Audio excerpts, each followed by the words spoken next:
Salut tout le monde, c'est Jean-Luc Noah. On se retrouve aujourd'hui pour une nouvelle vidéo sur comment créer une page web avec HTML et CSS. Sans plus tarder, nous allons voir le base d'un site web.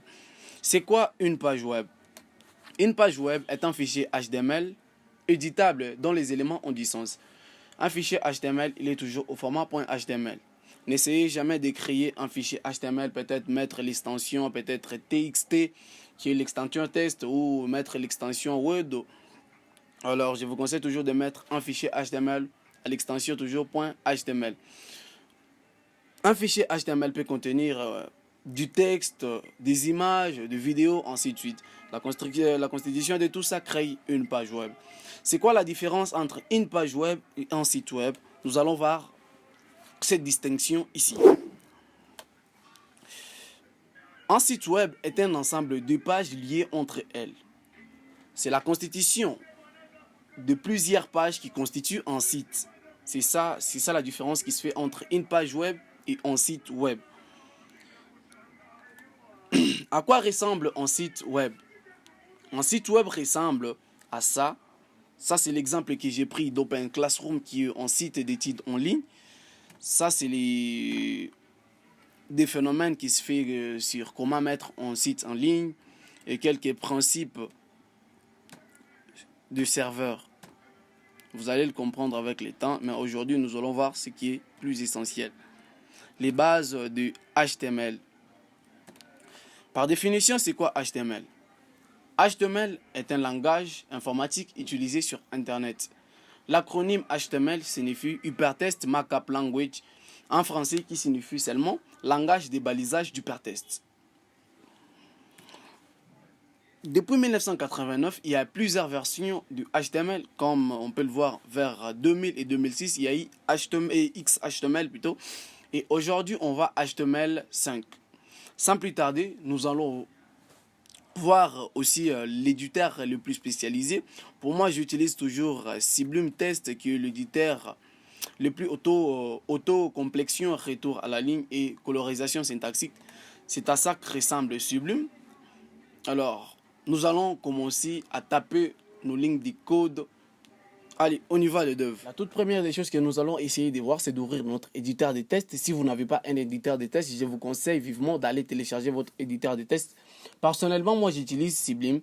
Je double-clique sur Sublime. J'avais créé les deux fichiers qui est le premier fichier, c'est premier.html et le deuxième, c'est deuxième bloc.html.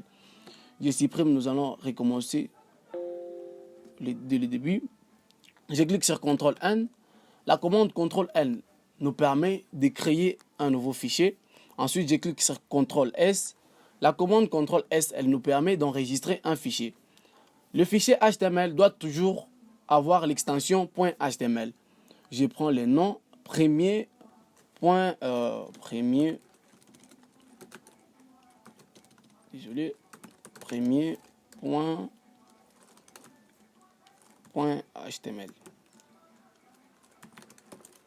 .html, les fichiers existent déjà. Voilà, notre fichier est créé. Nous allons voir la structure des bases de HTML. Et je vais essayer d'expliquer quelques lignes des codes que vous allez voir ici. J'ouvre la balise HTML. Le doctype ici que vous venez de voir, elle permet au navigateur de savoir la version de HTML que la page utilise.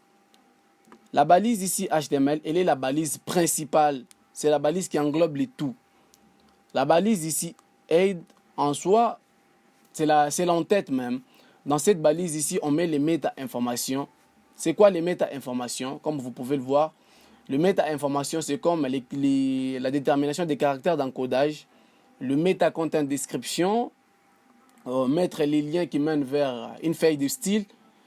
La feuille de style, l'adresse de la feuille de style, nous devons toujours les mettre dans la balise aid. À quoi sert les titres ici? Les titles, c'est les titres qui affichent au-dessus du navigateur. La balise body. La balise body, c'est le corps même de la page. Tous les codes que nous allons taper, nous allons les taper à l'intérieur de la balise body. Sans plus tarder, nous allons commencer avec notre première balise, qui est la balise P. C'est quoi la balise P? La balise P, c'est la balise paragraphe. on tape peut-être sur notre balise. Moi, je tape, je suis en train d'apprendre. Je suis en train d'apprendre l'HTML avec JLN. Je clique sur CTRL S. La commande CTRL S, elle nous permet d'enregistrer. Ensuite, j'actualise sur mon navigateur. Ensuite, vous voyez les tests qui apparaissent. Je suis en train d'apprendre l'HTML avec JLN. En soi, la balise P, elle nous permet de créer un paragraphe. N'essayez jamais de mettre la balise P à l'intérieur d'une autre balise P. Nous allons voir la deuxième balise qui est la balise H1. À quoi sert la balise H1? La balise H1, c'est les titres. Elle renvoie jusqu'à 6 niveaux. Il y a H1, HD, H3, H4, H5 et H6. La différence, c'est quoi la différence avec tous les autres H? H1 est plus grand que H2. HD est plus grand que HA. Je vais essayer de mettre quelques exemples avec H1 et HD. Vous allez voir la différence avec les deux. J'écris titre 1. Titre 1. HD, je mets titre 2. Comme je l'ai dit, la différence est juste par rapport à la taille. Le H1 est plus grand que le H2. Nous allons voir la troisième balise qui est la balise bloc quote. À quoi sert la balise bloc quote? La balise bloc quote, comme vous l'avez déjà remarqué peut-être sur un autre site, il y a peut-être une citation qui est intégrée à un site. C'est grâce à la balise bloc quote. Désolé si j'utilise le clavier visuel, c'est parce que j'ai un problème avec mon clavier. Je clique ici, j'ouvre bloc quote. Je tape ici. L'intelligence est plus important. L'imagination plutôt. L'imagination est plus intelligente. Et l'imagination est plus important. L'imagination est plus important que l'intelligence.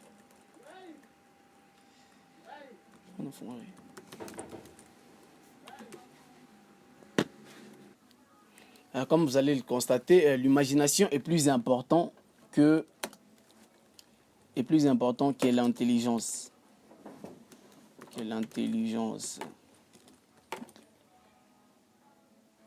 L'intelligence. J'enregistre et j'actualise. Vous voyez, c'est comme si la balise centre un peu les écritures. Vous voyez, l'imagination s'affiche sous forme d'une citation. C'est comme ça, on écrit une citation avec la balise bloc quote. Nous allons voir les attributs. C'est quoi les attributs? En soi, les attributs nous permettent de distinguer peut-être, supposez que vous voulez mettre peut-être votre paragraphe, le premier paragraphe en rouge et les deuxièmes paragraphes sont peut-être en bleu. Vous allez utiliser les attributs. Les attributs que nous allons voir, les attributs de base, c'est l'attribut ID et l'attribut classe. C'est quoi la différence entre les deux? Il n'y a pas une très grande différence. Les deux, ça joue le même rôle. Je vais commencer avec le premier exemple qui est l'attribut ID. Je suis les premiers paragraphes. Désolé. Je suis les premiers paragraphes.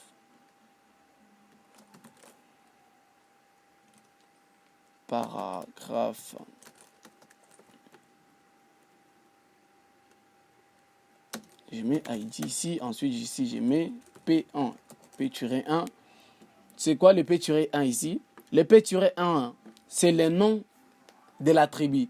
Chaque attribut possède toujours un nom parce qu'on identifie un attribut grâce à un nom. Ensuite, ici, je mets PD, ID, P-D. Je suis le deuxième. Je suis le deuxième paragraphe. Vous allez voir que si j'enregistre et j'actualise, vous voyez, le D est toujours en noir parce que je n'ai pas encore appliqué distill à l'ED. On applique distill avec un attribut en intégrant du CSS. C'est quoi CSS? CSS, c'est une feuille de style. Vous allez le comprendre avec le temps lorsqu'on va aborder un sujet sur CSS. J'ouvre la balise style. La balise style, elle nous permet juste d'intégrer du CSS dans les codes HTML. Je prends le nom du premier attribut. Je la colle là-bas. Ensuite, j'applique color. Je mets la couleur rouge qui est red en anglais. Vous voyez, le premier titre est en rouge. C'est à ça que servent les attributs. L'attribut ID, c'est de distinguer juste les deux paragraphes. Parce que le premier, le navigateur comprend que le premier est en rouge et le deuxième est en noir. Le deuxième attribut, c'est juste, je mets juste la balise et l'attribut classe. Si vous mettez classe, il suffit juste d'échanger. Au lieu de mettre un hashtag, vous mettez juste un point. J'actualise. Vous voyez, il n'y a pas la différence. Ça joue le même rôle. Le troisième attribut que nous allons voir, c'est l'attribut qui s'emploie avec les A ancrés, la balise A. À quoi sert cette balise ici? La balise ici, elle nous permet de mettre un lien. Si je mets la balise A, vous voyez, c'est cet attribut, c'est de cet attribut que je parlais, le href. Le href ici, elle nous permet de déterminer et de mettre la destination de notre fichier. Supposez que vous voulez que votre utilisateur soit dirigé sur une deuxième page. Vous allez juste mettre ici les liens qui mènent sur la deuxième page ici, la deuxième page ici. Je vais essayer de mettre un exemple. J'écris ici page 2. Page 2. J'enregistre et j'actualise. Vous voyez, rien ne se passe parce que je n'ai pas encore mis des liens. Je crée un deuxième fichier, une deuxième page plutôt, une deuxième page. Ensuite, j'enregistre, je prends les noms, deuxième bloc, .html. Ensuite, j'enregistre, deuxième fichier existe, parce que le fichier existe déjà. Je dis oui, vous voyez, j'ai mis peut-être ici H1, j'ai mis page 2, je mets page 2. J'enregistre. Ensuite, ici, je mets la destination. Je vais mettre la destination, l'endroit où se trouve le deuxième fichier. Les deux fichiers doivent se trouver dans un même dossier. Je mets dossier, je mets deuxième bloc. Deuxième bloc. Deuxième bloc, .html. J'enregistre. J'actualise. Je dirais qu'il y a une erreur, les tests devraient être normalement en bleu. Là, vous voyez, ça se passe bien. Directement, on est sur notre deuxième page. Tout se passe bien. C'est à ça que sert l'attribut href. Elle nous permet juste de mettre la destination à laquelle se trouve un autre fichier. Nous allons essayer de voir encore une autre balise qui est la balise div. À quoi sert cette balise? Cette balise, elle est du type bloc, elle n'a aucune valeur si vous la mettez directement. Elle permet juste de séparer les paragraphes des titres en des blocs. C'est juste, vous mettez div. Si vous utilisez cette balise, vous devez mettre les attributs. On distingue ces balises grâce à des attributs. Moi, je mets souvent classe, je mets peut-être bloc 1. Bloc 1. Ne mettez jamais l'espace. Au lieu de mettre un espace, vous pouvez mettre même underscore. Ensuite, vous mettez, je vais mettre ici H1.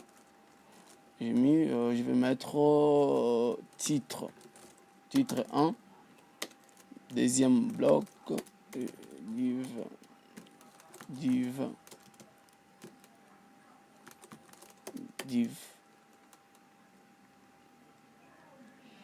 Ensuite, ici, je vais mettre classe, je mets bloc 2. Je mets bloc underscore 2. Ensuite, ici, je mets titre 2. Vous voyez, désolé, on est sur la deuxième page. Vous voyez, ça sépare les deux. Ça fait un retour à la ligne. Ça veut dire que les deux phrases et les deux titres ne se croiseront jamais. L'autre est sur le premier bloc et l'autre est sur le deuxième bloc. Nous allons voir aussi l'espace, comment mettre un espace insécable avec HTML. C'est quoi un espace insécable? Vous voyez, je peux considérer ça comme, c'est comme un caractère, quelques caractères. Vous voulez peut-être mettre un espace sans pour autant utiliser l'espace de votre clavier. Il vous suffit juste de mettre peut-être, vous voyez, je mets la balise P, j'écris je suis. Vous voyez, les G et les suis sont liés. Vous voulez mettre peut-être l'espace. Pour moi, c'est juste un exemple que j'ai mis. Vous mettez comme ça.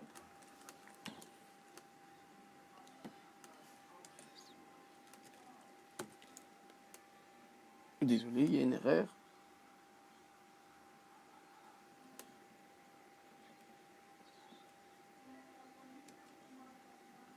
Ensuite, attendez, ok.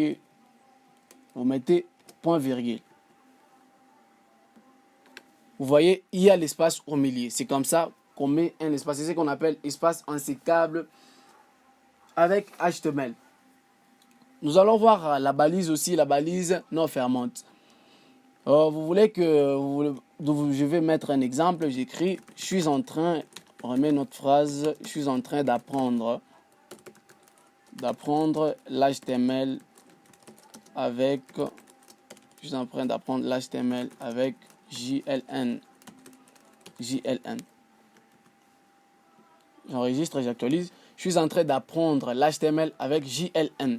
Vous voulez que les JLN soient en dessous. Il vous suffit juste de mettre la balise orpheline qui est ABR et BR. Vous la mettez ici, juste ici. Le JLN sera en dessous. C'est très simple. Vous pouvez le faire et vous pouvez essayer de le mettre où que vous le voulez. Nous allons encore voir un autre attribut que j'ai oublié, le SR. Le SRC plutôt. Cette balise, on le veut souvent si vous utilisez des images, des audios. Cet attribut plutôt. Vous voyez, c'est presque la même. Ça détermine aussi. Cet attribut permet aussi de mettre les sources. Vous pouvez mettre les sources d'une image ici. Vous pouvez, supposons que vous voulez mettre une image ici. Il vous suffit juste de mettre peut-être les noms de votre image. Ensuite, je vais mettre peut-être je suis point peut-être à PNG. PNG, c'est l'extension d'une image que vous voulez mettre. Moi, j'ai pas l'image qui s'appelle peut-être je suis ou comment. C'est juste un exemple. J'ai pas d'image en ce moment. Je sais pas où j'ai mis tous mes photos. J'enregistre. Ensuite, j'actualise. Vous voyez, rien n'affiche parce que j'ai pas mis d'image. Je vais essayer de mettre une image plus tard, peut-être un autre jour. Je vais mettre un exemple. Nous allons voir aussi quelques exemples sur les méta-informations que j'ai parlé au début, que nous devons intégrer dans la balise aid. Les méta-informations que j'ai parlé, c'est le méta charset ITF8. ITF8. À quoi sert au moins cette balise ici? Les méta charset ITF8, elles nous permettent de définir les caractères d'encodage. Pour éviter, vous voyez, vous pouvez écrire un A avec un majuscule. Et tout d'un coup, si vous enregistrez et vous actualisez votre fichier, le navigateur ne prend pas en compte ça. Il affiche un A comme un caractère inconnu. Les métacharset ici, en soi, elle permet d'éviter ces genres d'erreurs. Il y a encore une autre balise que nous allons mettre metaname description.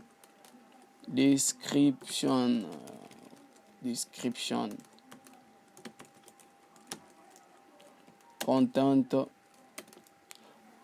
À quoi sert cette balise ici? Comme vous l'avez déjà remarqué, si vous tapez peut-être sur Google, vous tapez YouTube, vous regardez, il y a un lien au-dessus, ensuite en bas, au-dessus, il y a un lien, au-dessus, il y a un lien, en dessous, vous voyez, il y a une petite description. Ça veut dire c'est grâce à cette balise qu'on met la description. Et c'est ici, c'est grâce à cet attribut content que vous pouvez mettre votre description. Vous pouvez écrire peut-être ceci est un tuto sur HTML, ainsi de suite. Ben, c'est juste un exemple que je suis en train de mettre. Les liens qui doivent mener vers une feuille de style, c'est juste un link. Vous tapez juste link, il y a d'autres attributs qui s'ajoutent.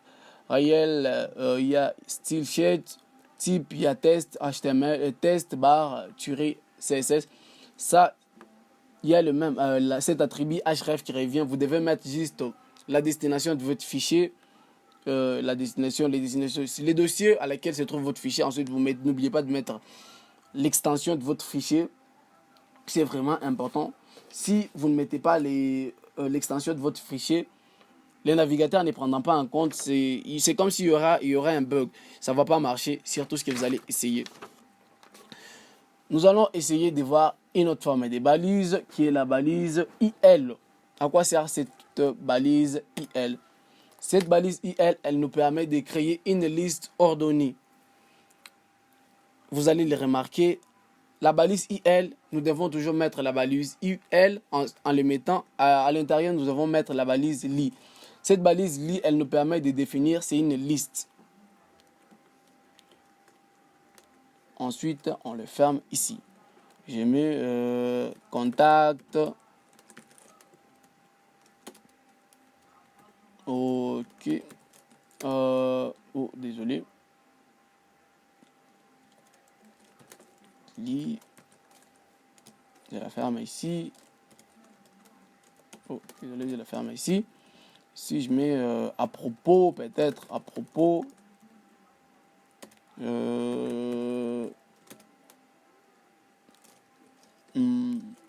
Qui sommes-nous?